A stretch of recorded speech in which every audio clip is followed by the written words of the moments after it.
Olá, pessoa! Antes de mais nada, bom dia, boa tarde, boa noite para você que está acompanhando o nosso podcast. Parece que não, você nem notou, mas ele já chegou na sua 25ª edição. E como eu costumo dizer, é uma verdadeira universidade dentro do seu canal aqui no YouTube. E você pode acompanhar também agora pelo Spotify, Sem Roteiro, Carlos Cunha Comunica, toda a nossa comunicação concentrada também numa plataforma que você pode clicar, colocar o celular no bolso, o seu fone no ouvido e ouvir a hora que você quiser, sem interrupções. E hoje, nessa terça-feira, eu estou começando aqui de uma forma bastante especial, porque como esse programa trouxe bastante conteúdo, é claro que ele merece uma reprise. Hoje, nesse programa, você vai ouvir falar sobre intraempreendedorismo, sobre hipnose e hipnotismo, música, tecnologia e, acima de tudo, muita informação. E eu vou começar aqui com o programa número 1, que praticamente foi a estreia do programa, onde eu trouxe aqui o meu amigo consultor Aguinaldo Oliveira para falar sobre intraempreendedorismo. E aqui é interessante lembrar também que, na oportunidade, eu falei para ele, cara, que coragem que você tem, hein? O primeiro programa, o meu primeiro podcast, e você já está servindo de cobaia para passar informação. Foi um bate-papo bastante divertido, como tudo que você vai conferir no programa de hoje. Olha aí.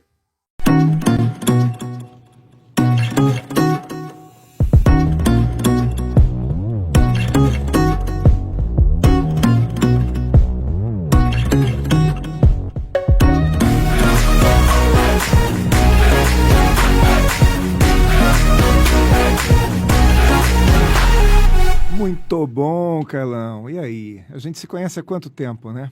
Pouco, né? É, um pouquinho de tempo aí. E outra, eu acho que a gente já passou daquela questão de ficar escondendo idade, mas eu acho que é pelo menos aí uns 10, Não, 12 anos. Eu fiz é as mais? 15. É. 15 anos? 15 anos. Nossa. A gente se conheceu numa tarde chuvosa. E olha que estava chovendo, não era pouco, né? Lembra disso? Verdade. Muito 15 anos bom. já. 15 anos já. Cara. E eu tentando deixar a gente 5 anos mais novo. Pois é, não, mas isso não faz muita diferença, né? Porque quem já chegou nessa idade nossa aqui, 5 anos não faz tanta diferença mais. Faz diferença quem tem 20, dizer, olha, tem 20, 25, 20, 15, né? Para nós já não faz mais. Para a gente não faz diferença. E outra, eu costumo dizer aqui também, Aguinaldo, que o pessoal, geralmente, quando pega uma certa idade, fica implicado quando as pessoas falam assim, olha, o senhor, por exemplo, o senhor aquilo, o senhor isso. Eu falo assim, viu? A pior coisa que existe para quem pega uma certa idade é ficar recusando o título de senhor. Sabe aquela questão de, o senhor está no céu, o senhor é isso, o senhor é aquilo. Não, então, a partir do momento que te chamam de senhor, considera aquilo como respeito. Como a gente ressignifica esse vocativo, né? Eu acho que Carlão, o maior problema do cara quando ele fica velho não é isso, é que ele fica implicante. A gente tem que parar de ser implicante, né? Vive a vida. Exato. Né? Ou como dizia meu avô, né? Veve a vida. Veve a vida. E vamos seguir em frente aí, porque eu estava falando hoje, um pouco antes de sair de casa, eu fiz uma participação, um vídeo, também ao vivo, e eu falava assim, gente, a oportunidade, ela está na nossa frente todos os dias e a gente não vê, não é verdade? E a gente não vê. E por que não vê? Porque não está treinado para ver. E isso acaba chegando no nosso tema aqui, né? Que é oportunidade, o que eu vim para fazer, o que eu estou fazendo no mundo também. Vamos fazer uma diferença, né? Vamos fazer, colaborar. Exatamente. Até quando eu te fiz o convite, você falou, viu, no que puder colaborar, vamos junto. Então, eu acho que essa questão de colaboração, hoje em dia, principalmente aí nessa questão de pandemia, o pessoal colocou muito em voga a palavra empatia, quer dizer, se colocar um pouco no lugar do outro, mas eu acho que não só se colocar no lugar do outro, porque existe aquela possibilidade de se colocar no lugar do outro, mas continuar na passiva. Mas então, quando se colocar no lugar do outro, vamos nos colocar de uma forma colaborativa também. Dá uma força. Porque senão me coloca no lugar do outro como vítima, né? Eu choro junto. Exatamente. Né? É aquela questão do ombro amigo e nada mais. E nada mais. Não, sabe, eu entendo que em alguns momentos, quando a pessoa vem contar um drama, contar um problema, é complicado, porque às vezes até pelo nosso dia a dia e pela nossa dinâmica do dia a dia, isso eu não estou falando de capacidade humana, eu estou falando de trabalho. Quer dizer, cada um de nós é treinado para uma determinada coisa, né? Você para falar para um microfone, você tem aí toda uma técnica para falar. E quando a gente é empreendedor, a gente é treinado ou se treina para resolver problemas, Exato. para buscar solução diante de circunstâncias desafiantes. Então é muito comum o empreendedor, quando houve um desafio ou, em outras palavras, uma lamentação ou até um problema real mesmo, esse empreendedor ele vem com a solução. Muitas vezes o outro lado não quer uma solução, ele só quer falar. E aí quando a gente chega com a solução, na realidade a gente está fazendo a pior coisa que poderia, que é não escutar a pessoa, ou banalizar aquele sentimento que aquela pessoa tem. Então, quando se fala em empatia, é importante a gente entender que tipo de empatia nós precisamos ter. É a empatia de ouvir a pessoa e dizer, puxa vida, olha, sou solidário, estou aqui, estou com você, ou é a empatia de, peraí, vem cá, vamos procurar juntos resolver essa situação? Saber fazer essa leitura, que tipo de empatia essa pessoa está precisando e que eu posso oferecer para poder colaborar com ela, para tornar, de repente, aquele momento dela um pouco menos dolorido, ou fazer com que aquela pessoa busque uma solução por ela própria, né? Dando uma ideia, ou até ajudando fisicamente, intelectualmente. O que eu posso fazer? Exatamente, aquela questão também, Aguinaldo, que a gente tem colocado aqui, logo no começo aqui do programa, você falou assim daquela questão da necessidade. Hoje em dia, só para entrar um pouquinho aí dentro daquele escopo que a gente já tinha combinado, é o seguinte, hoje em dia, para se tornar um empreendedor, para partir para aquela parte de empreendedorismo, muitas vezes o pessoal fala assim, eu preciso ter uma determinada necessidade.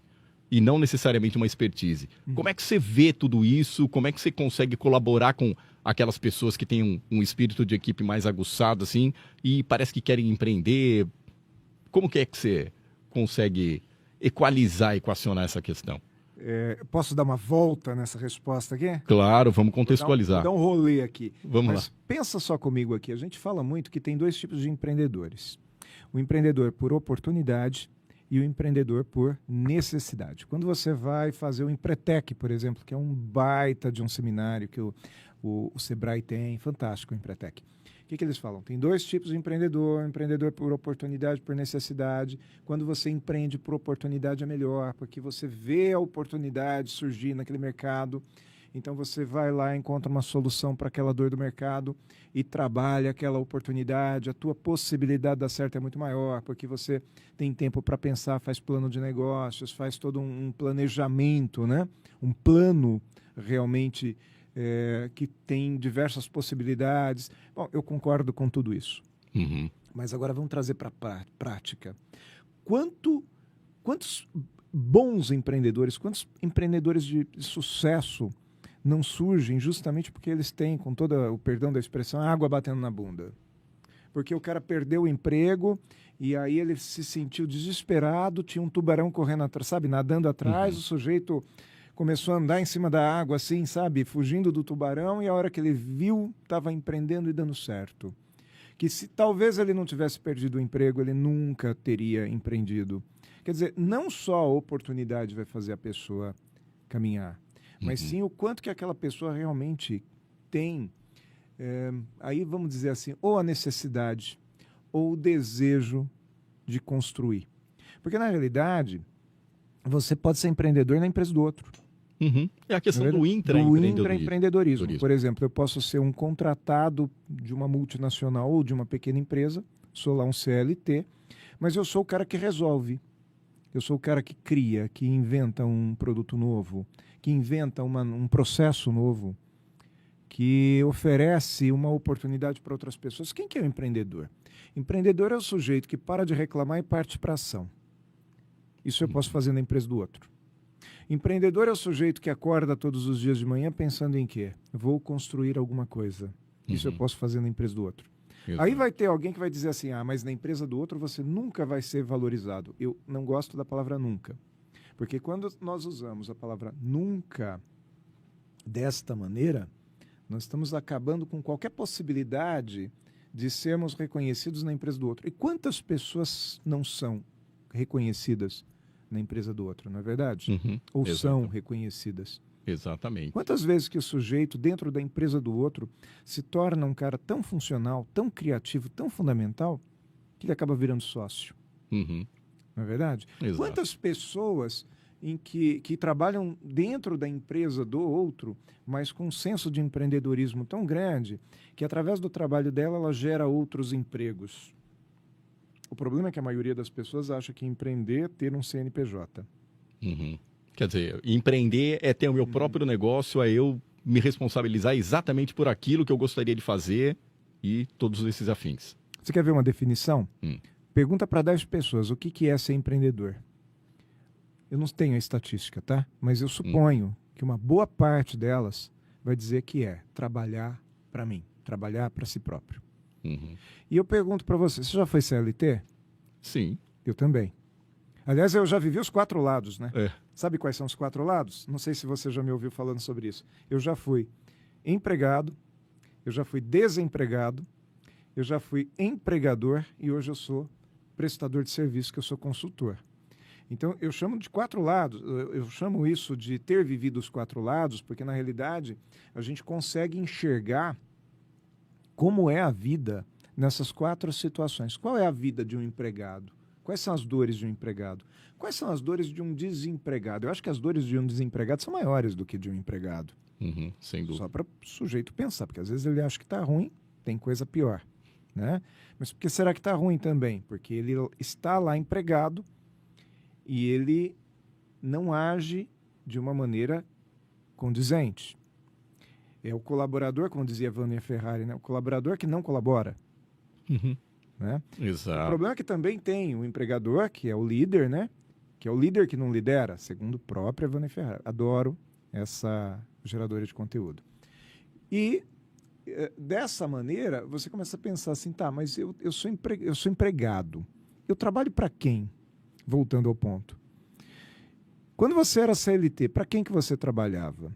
Antes de você responder, eu já vou te dizer que nas minhas palestras eu faço essa pergunta e a maioria das pessoas responde que trabalha para o dono da empresa. Muitas vezes falando o nome. Eu trabalho para o fulano de tal. Uhum. E aí eu brinco, né? Eu pergunto, você quando acorda pela manhã, pensa no fulano de tal? Do tipo, nossa, vou lá fazer aquele cara ser feliz, vou fazer aquele cara crescer. É isso que te tira da cama? Não necessariamente, né? Eu até costumo brincar quando o pessoal começa numa dessa, nossa, eu tô cansado de trabalhar para os outros. Eu falei, cara, se você tá procurando uma motivação ali na tua vida depois do fantástico, sabe, cara, se você não encontrar nenhum tipo de motivação, nossa, amanhã eu vou fazer coisas diferentes, etc e tal, vai, pensa nos seus boletos que você vai ter que pagar, né? Exato. Pensa na tua conta de gás, na tua conta de luz. Vai, se a partir desse momento, cara, você não conseguir se motivar para fazer alguma coisa, acaba sendo até um ato de irresponsabilidade da parte do cara. O que você acha? E aí, o boleto é de quem? Então, Se o boleto é meu, eu trabalho para quem? exatamente. Não é? Agora, essa mentalidade de trabalho para o fulano de tal faz com que eu tenha um sentimento de ser explorado pelo fulano de tal. Quando, na verdade, esse fulano de tal teve uma iniciativa que me proporcionou a condição de trabalhar lá. Eu não estou dizendo que trabalhar na empresa do outro é a melhor coisa do mundo, porque eu posso arrumar um emprego onde eu sou mal remunerado, tenho poucos benefícios, não tenho boas condições de trabalho. Eu não estou dizendo que isso não existe. Muito pelo contrário, existe e existe muito. Mas entre estar desempregado e ter uma oportunidade, desta oportunidade, se eu trabalhar bem, eu faço um degrau. Uhum. Por exemplo, quantas pessoas que não partiram para um trabalho muito bom a partir do momento que trabalharam muito bem num trabalho que não era muito bom? Uhum. Quantos não foram descobertos? Quantos bons profissionais, hoje muito reconhecidos, empreendedores, empresários, profissionais super requisitados, em algum momento não estavam numa profissão considerada, sei lá, não tão boa, mas que foram ali reconhecidos, sabe? Aquela vendedora de loja de roupa que de tanto atender bem os clientes. Num dia, um cliente chegou e falou, olha, vem aqui que eu tenho uma oportunidade para você. Uhum. Até essa questão, Aguinaldo, é muito interessante. Eu sempre costumo comentar nas minhas rodas de conversa. Não tem aquela coisa, se você, eu estou trabalhando para outra pessoa, então vou fazer de qualquer jeito. Na verdade, você não está fazendo de qualquer jeito para outra pessoa. Você está fazendo de qualquer jeito para você mesmo. Vira a sua referência. Exatamente, a sua referência quer dizer, nossa, olha, eu poderia ter um pico de criatividade para determinada função. Só que, sabe uma coisa? Eu vou guardar a minha criatividade para utilizar amanhã ou depois. O que vai acontecer? Você não vai ser notado por uma possível criatividade que pudesse ter em determinado momento. Não, e pior, em algum momento alguém vai ter essa ideia. E vai lançar e depois você falou, eu tinha pensado nisso. Exatamente. Eu ia falar. Olha, quantas vezes que você não esteve numa aula e o professor fez uma pergunta e você sabia a resposta, mas de repente você não estava muito seguro. A hora que... E vinha na boca. Falo ou não falo? Falo ou não falo? E aí, em algum momento, você quase falou, mas você não falou, o outro veio e falou antes que você, daí você falou, eu ia falar isso. E às vezes o cara deu uma resposta até pior do que aquela que você ia dar. Pior. E foi aplaudido por aquela resposta que você achou que era pior. Né? Não é isso? Exatamente. E aí você fala, filha da mãe, tirou a minha resposta. Mas claro, você marcou bobeira, você ficou lá. Exatamente. Deu tempo do outro que tem um raciocínio, de repente, mais lento do que o seu, ter também aquela ideia. Traz isso para o empreendedorismo.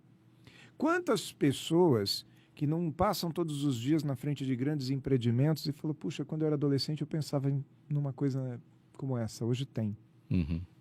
E pior, né? Eu poderia fazer. Exato. Né? Exato. Então isso acontece todos os dias. Isso que nós estamos fazendo aqui, vamos falar a verdade. Quantas vezes você já não tinha pensado em fazer um podcast? Quanto tempo demorou? Quantas vezes eu não pensei, puxa, eu podia fazer um podcast, mas não tomei iniciativa. Não é verdade? Exatamente. E até que alguém tomou. Mas então quer dizer que eu perdi o bonde? Não, a gente nunca perde o bonde, né? A gente sempre tem uma oportunidade, o bonde volta, né? As oportunidades essa são todos os questão, dias. Aguinaldo, até é legal a gente colocar. Dizem que a oportunidade é aquele cavalo que passa arreado na sua porta uma vez só. Você acredita nisso ou não necessariamente? Não, de forma nenhuma. A oportunidade passa pela nossa frente todos os dias. São oportunidades diferentes. E a gente vai enxergar essa oportunidade quando estiver preparado. A gente vai conseguir agarrar essa oportunidade quando está preparado. Porque às vezes ela passa e eu não estou preparado. O que eu vou fazer? O cavalo passou, eu não sei cavalgar, vou amarrar, vou me grudar lá na crina do cavalo, vou tomar um capote. Eu tenho que ter essa consciência, né? Eu tenho que estar minimamente preparado para aquilo. O problema é quando o cara nunca se prepara. Música e tecnologia. Como diria Nietzsche, sem música, a vida seria um erro. E a tecnologia é aquilo que embarca tudo isso e coloca de uma forma fácil para a gente carregar em todo lugar. As paradas de sucesso também fizeram parte do nosso programa, do nosso podcast, que recebeu os meus dois grandes amigos, Ricardo Sec e Roberto de Santos. Ouve aí. O Roberto citou aí também essas grandes big bands e afins. Com os grandes compositores de antigamente, levando em consideração para o pessoal que está fazendo música agora, você acha que eles ainda são uma grande referência para esse pessoal mais jovem ou não necessariamente? O pessoal mais jovem quer apertar um botão e ver as possibilidades que aquilo consegue fazer com a voz, que consegue fazer com um determinado tipo de instrumento? Porque antes a música tinha todo um conceito, tinha toda uma concepção, e agora parece que o negócio parece que está meio eletrônico, tipo assim, vendeu, eu vou fazer e vamos ver no que dá. Eu acho que tem um segmento nessa parte que corresponde a essa realidade, triste realidade que você está comentando. Fiz alguma coisa, vendeu bem, eu vou repetir aquela fórmula. Mas a gente não pode esquecer também que o mercado que distribui música também mudou. Tá? Essa mudança faz com que muita gente já se desapegue um pouco daqueles programas que eram os ditadores do sucesso. A rádio, eu acho que sofreu muito com isso, tá? Porque o grande ouvinte de rádio, ele tinha, pela sua natureza, saber o que era sucesso e não fazer o sucesso daquela música. Hoje os papéis se invertem. Se você garimpar legal, é você quem está fazendo o sucesso daquela música, daquele artista, tá? E a gente não pode esquecer também que tem toda uma questão cultural envolvida nisso daí. eu estou tentando fugir das novelas. Uhum. Mas eu não posso deixar de observar o seguinte: grande parte das trilhas sonoras de novela, por exemplo, hoje, são revisitações musicais de sucessos passados. Uma grande parte disso. Então você vai ter, numa novela que está passando hoje, né? Na data de hoje, você vai conseguir ouvir Elton John da década de 70 revisitado, com um pianinho, cantado por uma mulher. Tá? E isso daí, para muitos compositores ainda, né? Você vê um Josh Groban que não traz, ele é intérprete, tá? Ele populariza a música, a clássica música, né? Não a música clássica, mas a clássica música. Ele traz para a sonoridade do presente. Mas o que ele vai fazer? Ele vai buscar aquela emoção daquele compositor que já gerou aquela emoção. Ele só está revitalizando ela. Então, dentro desse universo, eu acho que você vai ter um público já bastante dividido, né? E quando se firmar os novos caminhos para essa busca, para esse novo mercado, né? O streaming, por exemplo. O streaming te dá uma liberdade de você buscar aquilo que você quiser. E até te sugere, olha, similares aqui. Eu ia colocar isso, porque logo no começo aqui o Ricardo citou também aquela questão de Spotify, de Anitta ser número 1. E muitas vezes você está ouvindo determinado intérprete, determinado cantor e coloca assim, você também pode gostar de. E é aí que começa todo esse mergulho aí que você está se referindo. O algoritmo do YouTube é incrível, aliás. Uhum. Ele acerta muitas vezes, incrivelmente acerta. Então, mas você precisa ter coragem. Coragem de sair do lugar comum, né? E ser você aquele que vai prospectar aquele novo trabalho que você pode vir a gostar. E isso daí eu acho que o brasileiro ainda está caminhando a passo de tartaruga, né? Porque é muito mais cômodo. Na música ao vivo, nós temos a lenda aqui que o músico que vai se apresentar na noite, no restaurante de casamentos, tem que tocar aquilo que o público gosta. Eu acho bacana você conseguir montar esse elo com o público. Até aí tudo bem. Mas ser cerceado da tua criatividade, da tua vontade, daquilo que você pode expor, tá? E de repente chegar, olha, uma surpresinha para vocês aqui. Isso me lembra um caso de uma... Se é que eu posso tomar um tempinho seu. Vamos lá. Tocando na noite, eu toquei uma versão do UB40, do I Can't Help Falling in Love With You, que foi gravado pelo Elvis Presley. E tal, terminamos a apresentação, saiu uma garotinha lá, veio no palco, ô tio, já chamou de tio, quer dizer, já botou eu para baixo da coxinha do palco. Ô tio, puta, música bacana essa daí, essa música nova. Falei assim, olha, que bom que você gostou, a banda que gravou essa versão, o UB40 está aqui, mas ouça também com um carinha chamado Elvis Presley. É a mesma música, tal. E deixei rolar, falei, nunca mais vou ver a garota. Mas como ela frequentava esse mesmo lugar com a família, e eu tocava bastante lá, encontrei com a menina, ela me deu um retorno disso. Falei, tio, olha, eu gostei mais da versão que você apresentou, mas eu ouvi com o Elvis Presley, achei também, é bacana, não sabia que era tão velha assim. Quer dizer, a música falta ser reapresentada ao público, né? Bacana. O Queen fez todo o trabalho que fez, e daí? Não existe mais o Queen. Vão parar de ouvir? Tá? Elvis gravou o que gravou com emoção. Vão parar de ouvir porque ele não está mais vivo? Michael Jackson. E não se trata nem de ficar homenageando, babando ovo, não, exigir. É ver que esses caras trabalharam mesmo, nos trouxeram até aqui, sem demérito do que se cria novo, né? Mas valorizar também, tem muita coisa que a turma pensa que é novidade e que não é, não. É isso aí. É isso aí. De revisitações tem também Dua Lipa e Elton John, praticamente a música nas paradas de sucesso, que praticamente é uma revisitação cantada por uma pessoa que o Elton John seria o tiozão dela, e olha lá, se não seria também um vozão. A música popular, ela fica o tempo todo dando esse loop, né? Ela joga para... Assim, a Amy Winehouse tinha um som da década de 50. E foi um super sucesso, super, né? Ela bombou, assim. Se não tivesse sido tão louca e toda a problemática, ela estaria até hoje muito bem, obrigado. Eu acredito. Então, é bem isso que o Roberto falou. A gente tem um monte de coisa acontecendo agora, em 2022, mas se você olhar para a história e fizer um cruzamento, você vai ver que tem muita origem há 50, 60, 80 anos atrás. Se você expandir essa pesquisa, você vai descobrir coisas até anteriores, com música clássica. Então, tem linhas assim que Tchaikovsky usou no começo do século XX.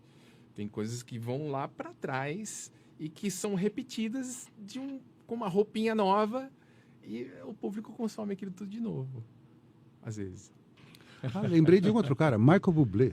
Michael Bublé. Michael Bublé. Também. Ele chega com big bands e esse cara é experimental, né? Porque ele pega metade da orquestra americana e outra metade inglesa e mistura os caras no palco e tem uma sonoridade toda própria. Quer dizer, renova aquela emoção e ainda coloca o caráter dele, né, naquilo. E tem um pouco de Frank Sinatra. Frank Sinatra, né? É isso que eu ia citar também. Vocês acham que ele tem um pouco de Frank Sinatra? Ele dá uma copiada também. Tem.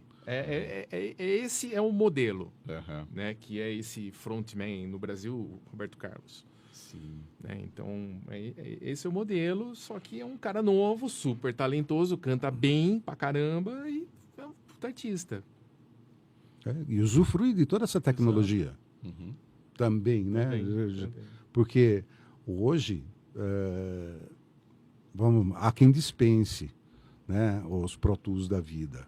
Maria Bethânia é uma que diz o seguinte: se você ligar isso daí no computador, se eu ver que o computador está ligado e tem um Pro Tools, eu paro de gravar e não entro mais. Tá, vamos dizer que ela até merece esse respeito, né, pelo histórico dela. Mas, entre Maria Bethânia e Xuxa, uma Anitta talvez no começo, né, com a sua inexperiência, o Pro Tools teve que atuar e a gente teve que engolir. Ou alguém acredita que Madonna, Ivete Sangalo, consegue cantar, dançar, assobiar, não sai do tom, não dá no microfone, né? Então, a gente está assistindo essa tecnologia atuar todo dia e está confortável com ela. O que a gente não pode perder é o contato com o lado artístico da música. Isso daí seria o fim. Eu gosto de falar, acho que já falei 1000 vezes, e toda vez que eu tenho oportunidade eu gosto de falar, que é uma coisa bem besta, mas mágica não existe. Tipo, mágica é legal, aquela coisa do mágico ali na festinha, mas é tudo truque, gente, sabe? Não tem, não é de verdade, o coelho não sumiu de verdade. Tá certo. A criança. Posso usar isso daí? Posso usar isso no discurso? Pô, gostei. Não, para a criança que a mente funciona de um outro jeito e tudo bem, porque as crianças são normal, elas estão ali lúdicas, super lúdicas e assim, elas faz parte do processo. Não sou especialista, mas enfim, tem todo um sentido. Agora, para quem já cresceu, para quem é adulto, então fica a dica, tipo, não tem mágica, sabe? O Pro Tools, quando você usa um autotune da vida, o Melodyne, desculpa falar um pouco tecnicamente, mas são programas que afinam a voz. A voz fica afinada, porque são programas que têm a capacidade de identificar a nota que foi cantada e ajustar essa nota na escala, ok? Ele só faz isso. O seu timbre continua sendo o seu timbre. A tua interpretação, timbre e interpretação são as duas coisas que definem o cantor, né? Continua sendo do cantor, entendeu? O Pro Tools, junto com esses programas que afinam, eles só afinam. Eles não dão interpretação. Eles não dão emoção, não dão vida à música. Entendeu? Então, assim, o mais importante continua sendo responsabilidade do cantor. Entendeu? A vantagem é que hoje em dia a gente tem um monte de vozes afinadas, super afinadas, que você não ouve desafinação. Então, tudo bem, beleza. Mas isso é um pedaço só. E você sabe que fazer podcast, que pensar e que falar, muitas vezes envolve muitos neurônios. Mas você sabia que tem gente que não gosta de queimar neurônio por aí não, né? Mas eu trouxe aqui um especialista para explicar essa parte conectiva do nosso cérebro que intriga muita gente por aí. E foi nesse programa que eu usei até um capacete esquisito, porque eu estava sendo monitorado para ver como é que funciona tudo aqui, ó, mais ou menos dentro da minha cabeça. Meu amigo neurocirurgião Carlos Azevedo também apareceu por aqui com a especialista Patrícia. Olha aí. Todos nós aqui temos um diagnóstico. A gente pode carimbar todo mundo com algum diagnóstico. Basta eu ficar com raiva desse diagnóstico revoltado contra ele ou usar ele a meu favor para potencializar a minha vida. E se você for ver grandes exemplos de pessoas... Beethoven fez a nona surdo, né? Monet fez alguns quadros baratinhos de 100 milhões de dólares aí, cego. Exato. O Stephen Hawking, ele ganhou um Nobel, né? Coisa pouca, né? Com esclerose lateral amiotrófica. Exatamente. E para citar o nosso, até um talento brasileiro, o próprio Aleijadinho. Pois é. Que fez bastante... As melhores obras dele foi num período completamente assim de ineficiência para alguém. Você viu, para que serve uma pessoa assim? E olha só as obras. Exatamente. No final da vida, ele era guinchado com panos no teto das igrejas e pintava com a boca. Ele podia muito bem falar assim, não, coitado de mim. Exatamente. O ponto é, a gente está falando de casos extremos, mas se a gente tiver um olhar mais leve, um olhar mais realista de que a vida não é um padrão, não é um número no papel, mas que a vida é muito mais complexa, bonita e possível de ser vivida, a gente transforma a terapêutica como um propulsor de felicidade. Acaba virando uma compensação daquilo que a gente não tem. Exatamente, é Sim. isso que o cérebro faz também. São bengalas, né? Sim. Isso.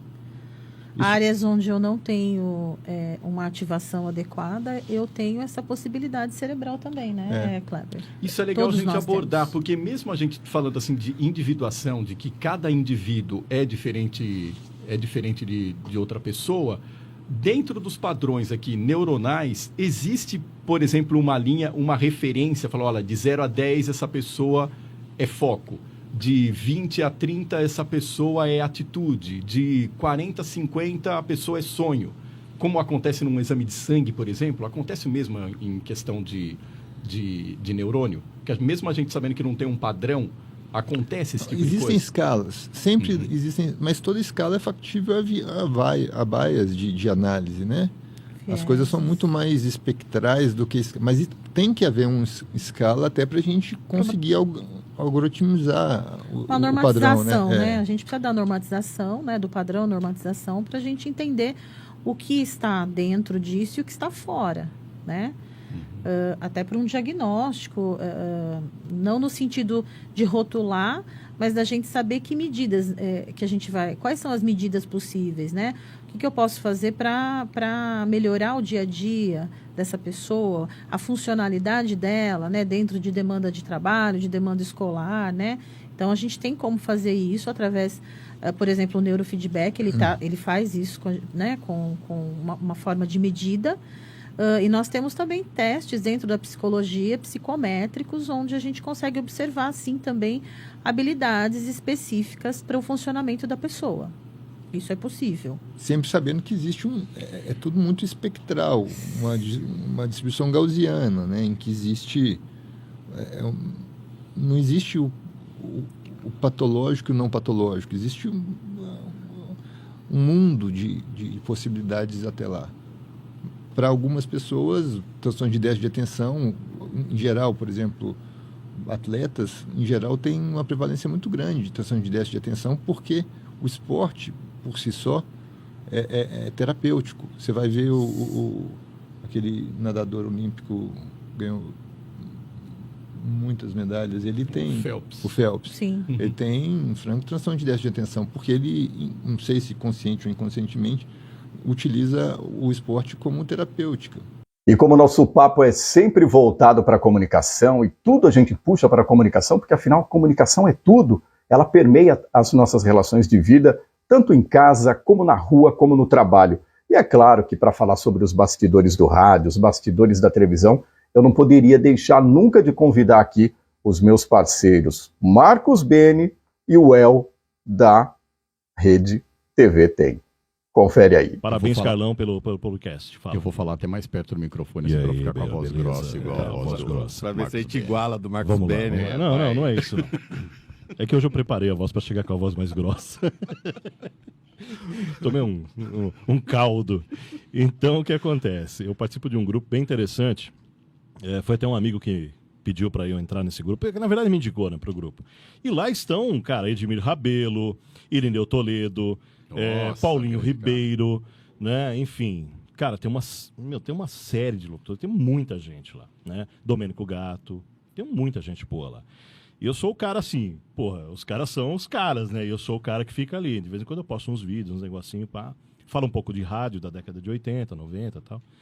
E aí, cara, quando os caras mandam áudio, eu falo, putz, deixa eu ficar quieto aqui, porque não dá, cara. É aquele vozeirão que você fala, mano, Deus do céu, né?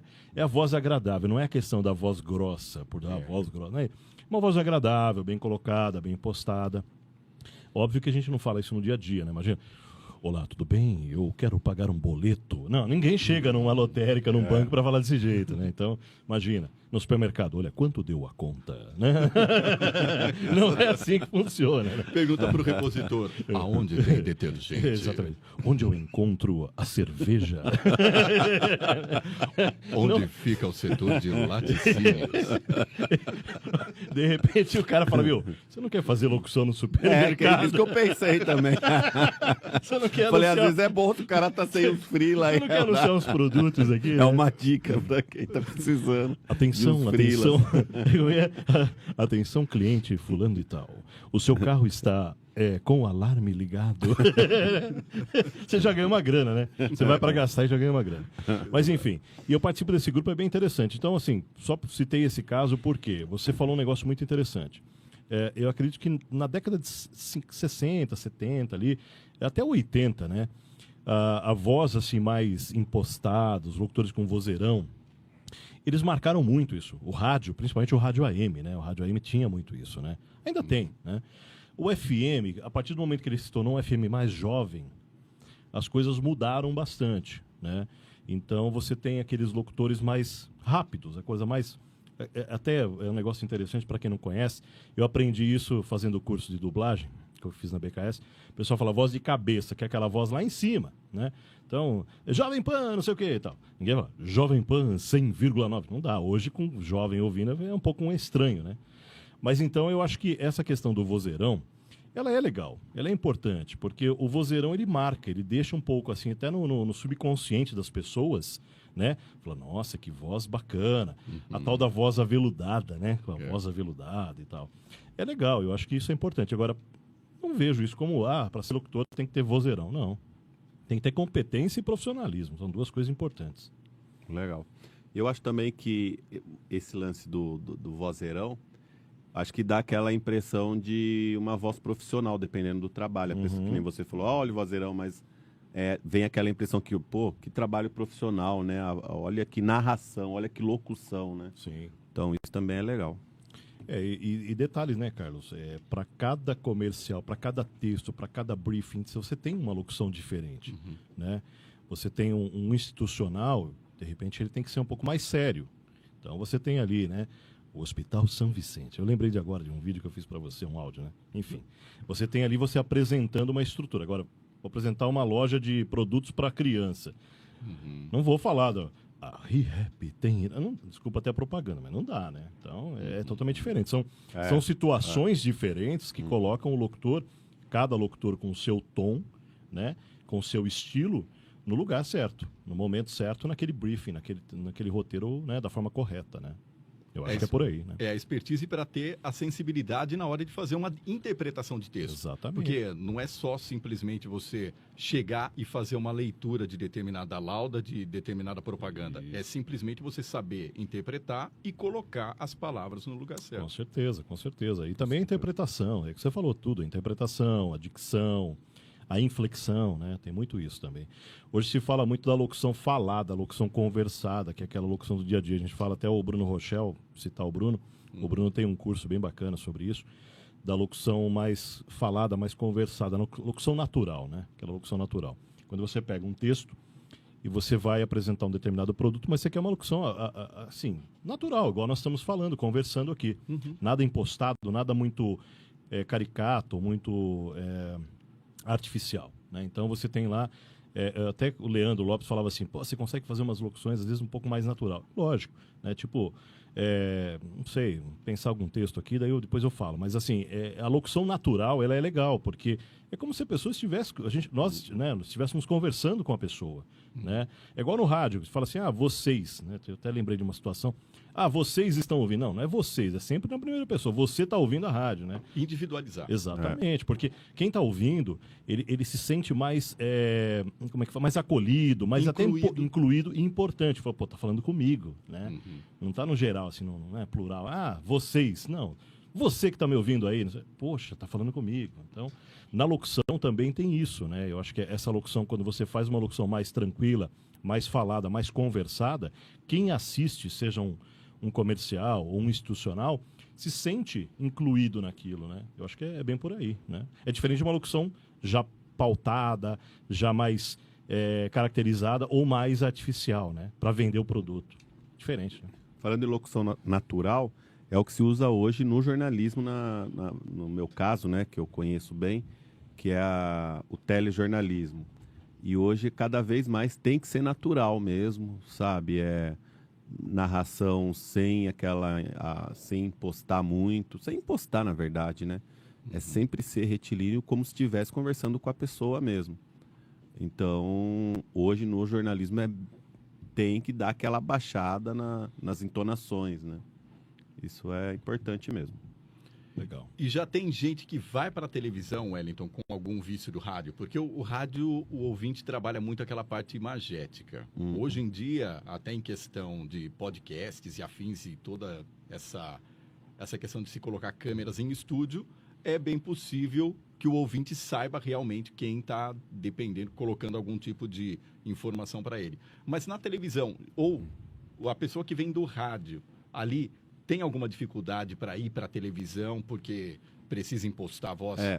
Na verdade, isso era natural anteriormente, assim, há anos, né? Isso rolava bastante de vir profissional do rádio para fazer reportagem, achava que tinha um visual legal e queria fazer uma reportagem. E aí vinha, então, sempre parecia bastante gente do rádio que gostaria de entrar na televisão, que estava a fim de entrar. E aí, quando fazia um teste, gravava um off, alguma coisa assim, vinha com aquela impostação, né, de Mas hoje não, cara, hoje diminuiu bastante, sabe? Eu acho que também tem muita gente do rádio que está impostando pouco também, até quem é do rádio já também deu aquela diminuída, né? Mas o que está vindo bastante hoje na televisão, com interesse de ser repórter, alguma coisa assim, aí já é mais a molecada da faculdade, né? Já não é mais aquele pessoal que antes eu lembro que via muita gente do rádio, mas hoje não, hoje já é mais a molecadinha da faculdade mesmo, então, que quer ser repórter, que quer aparecer, que às vezes acha que jornalismo é pegar o microfone, falar e a mãe aplaudir na casa dele, sabe assim? Então, às vezes você tem que dar uma segurada, Sim. Mas é isso que está surgindo bastante, assim, que daí muita gente dá certo, bastante gente, porque existe um trabalho, tem que trabalhar, né, com a pessoa, né? Não só voz daí, porque a televisão daí já não é só voz, né? Postura, aí tem que trabalhar, né? A voz, postura, a roupa que veste, o cabelo, né? Aí tem que dar uma trabalhadinha, que também já diminuiu bastante, né? Essa exigência, existia uma exigência bem maior, né? Para isso. E hoje deu uma afrouxada, mas também eu acho que hoje tem essa necessidade mesmo, porque é a vida, assim, a gente tem que estar, né? Não tem que estar junto ali, você vai para a rua fazer uma reportagem, você vai ouvir a população tem que sentir que você está ali com ele, né? Não adianta o cara chegar numa comunidade de terno, gravata, sapato e o cabelo com gel e maquiado e Dona Maria vai lá e falar, pô, não vou falar com ele não. Ele tem que ser do povão, né? Ele tem que estar ali, tem que estar incluído naquilo, no dia a dia, né? A pessoa tem que sentir à vontade, porque ela vai falar de um problema sério, às vezes, que ela está passando ali, né? Para uma pessoa desconhecida. E você citou uma coisa que eu achei muito interessante, Wellington. É interessante que todo profissional de comunicação, seja ele do podcast, seja ele do YouTube, seja ele do rádio ou da TV, que consiga se incluir também no meio do povo e no meio da comunidade e fale realmente a língua dela. Com certeza, com certeza. Esse hoje é o passo número 1, né? Tem que... Às vezes também, se a pessoa monta um podcast direcionado, a pessoa quer montar um podcast direcionado aos empresários bem-sucedidos. É diferente. É diferente, Sim. Né?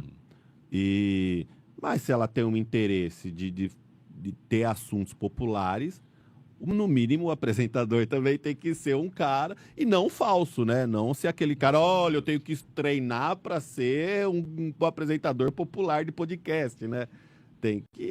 A pessoa tem que se sentir bem, tem que fazer aquilo. Porque hoje, o que acontece hoje? Ninguém mais engana ninguém. Ninguém mais engana ninguém, seja na televisão, na internet. Hoje ninguém mais engana ninguém. Hoje as pessoas, elas sabem quando assim, um vídeo foi produzido, quando um vídeo foi feito ali, foi no natural. E qualquer pessoa sabe hoje, né? Antes dava aquele impacto quando você apresentava um vídeo produzido e quando você apresentava um vídeo caseiro, né? Hoje não, hoje as pessoas, elas sabem, produziu, legal. Aqui foi caseiro, isso aqui foi de celular. Aqui ele pagou para alguém para fazer. É muito natural isso. Hoje mudou muito, mudou muito. Mas a internet, ela possibilitou muitas pessoas a produzirem conteúdos, bons conteúdos, né? Bons conteúdos. E com qualidade, né? Hoje você vê que tem muita gente produzindo até comerciais com iPhone. E como você sabe, nós estamos na era do vídeo. Tudo é vídeo e tudo faz um vídeo para mim. Só que vídeo não é simplesmente apertar botão, não. Apesar de toda essa tecnologia que a gente tem agora embarcada no celular, que é uma maravilha, que eu também virei um adepto, fazer vídeo é difícil, porque tem roteiro, tem produção, e nem sempre as produções e os produtores colaboram com aquele carinha que fica com as DSLRs ou então com aquelas câmeras gigantes no ombro. E foi por isso que eu chamei a galerinha aqui do audiovisual para explicar para você que quem vê vídeo não vê perrengue. Porque hoje você não precisa às vezes filmar, hoje você não precisa gravar. O que eu preciso fazer? Igual nós estamos fazendo com ele. Ó. Ponho ele num programa de Meet, ele fala o que ele fala, o que ele quer falar, a gente coloca os gráficos, faz uma animaçãozinha, põe um títulozinho, eu entrego o trabalho e eu nunca fui na empresa. Então isso aí é uma coisa que favorece também. Eu vejo que hoje, por exemplo, eu faço muito pouco trabalho, às vezes até com um roteiro, assim, falar um roteiro bonito mesmo. Porque as pessoas não têm tempo. Hoje não existe mais aquela coisa de vamos fazer um roteiro, vamos chamar um roteirista para escrever, e que não sei o quê, que lá. As pessoas não têm mais isso daí. Eu vejo muito pouco.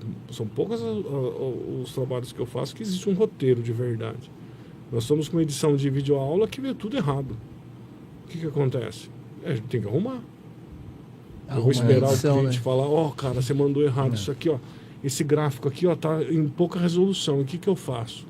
Arruma na bosta. Um abraço. A gente redesenha tudo e faz tudo.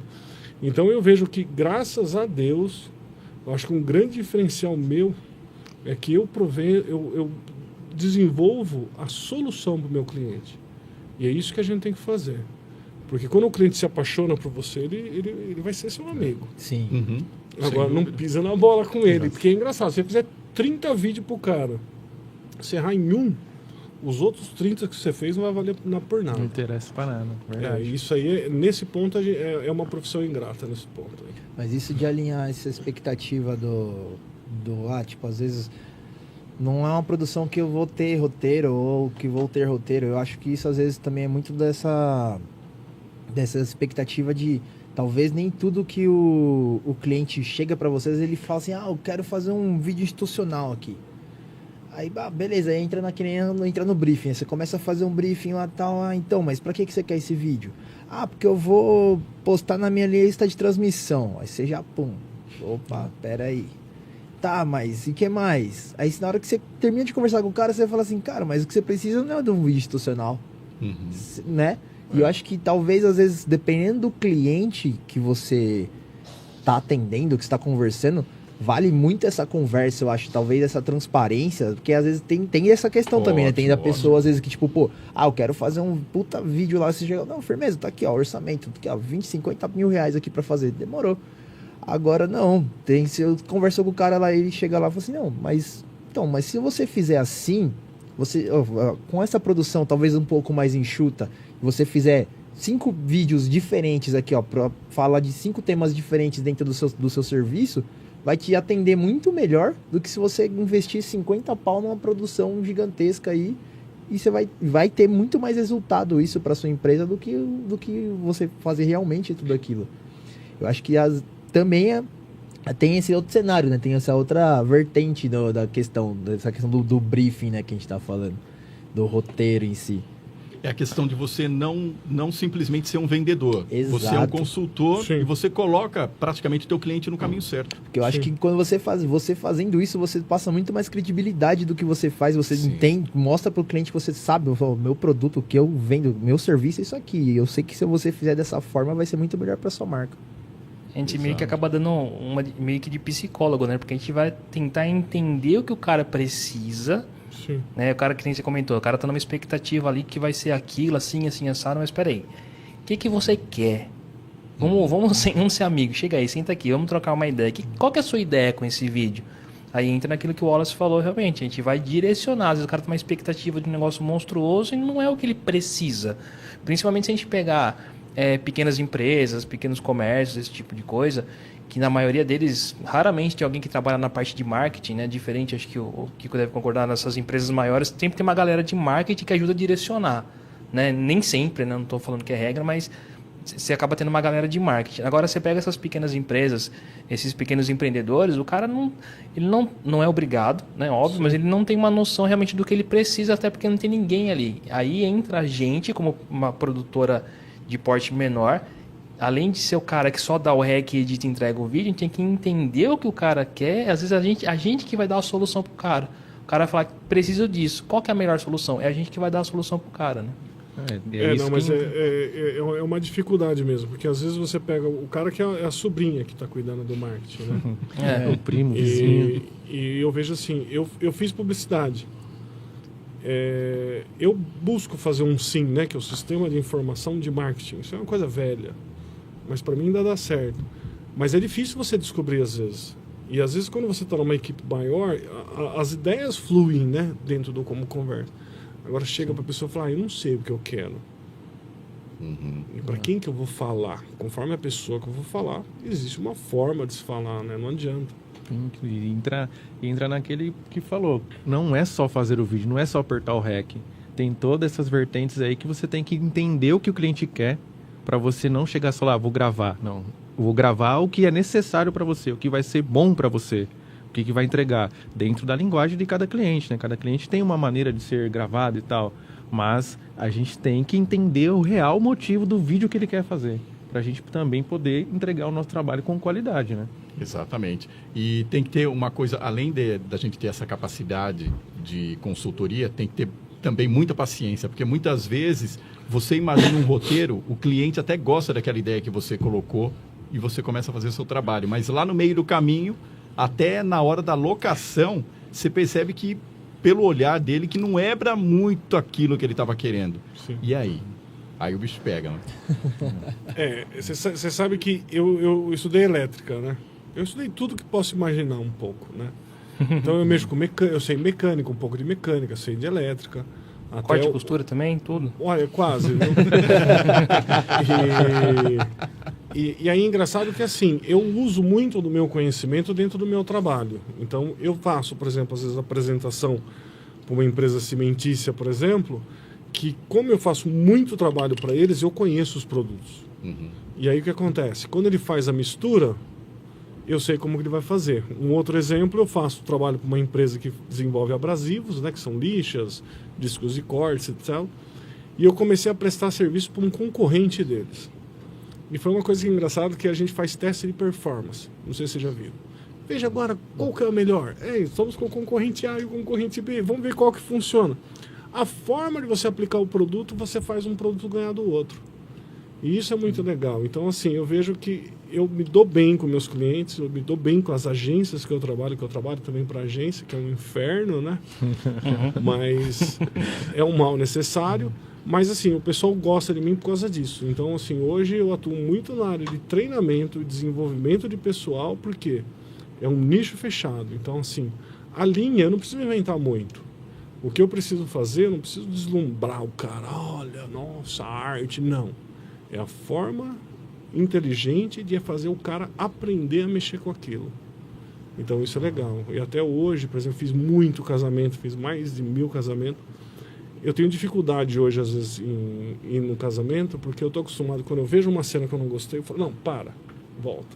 E num evento social não tem isso, né? Não tem. É igual aqui, na transmissão, chegar pro cara e falar, falei besteira, volta. É aqui ao vivo. Acabou, aqui ao vivo. Não, olha, edita a minha abertura. Não tem, já era. Não tem como. Esse negócio de aprender muito, eu filmei bastante micropigmentação labial, sobrancelha. Se perguntar as coisas, eu sei, porque a gente filmou em cursos. Então a gente aprende muita coisa que a gente filma. Fez culinária, a gente tem um cliente de carne. Eu aprendi muito a fazer carne. Hoje eu faço churrasco em casa, tipo...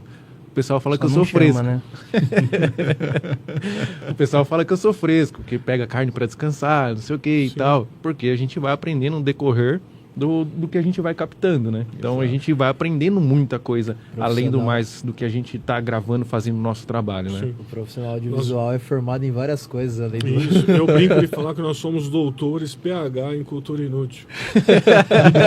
O cara fala, não, da louça sanitária, uma vez meu cara estava falando da privada, eu falei, cara... Eu fiz bastante trabalho para a louça sanitária. E essa aqui, se você tem uma válvula assim, não sei o quê. Mas o que é isso? Eu vi a montagem daquilo. Sim. E eu não sei se é uma qualidade minha ou é um meio da nossa profissão. Eu tenho uma cabeça que eu guardo tudo.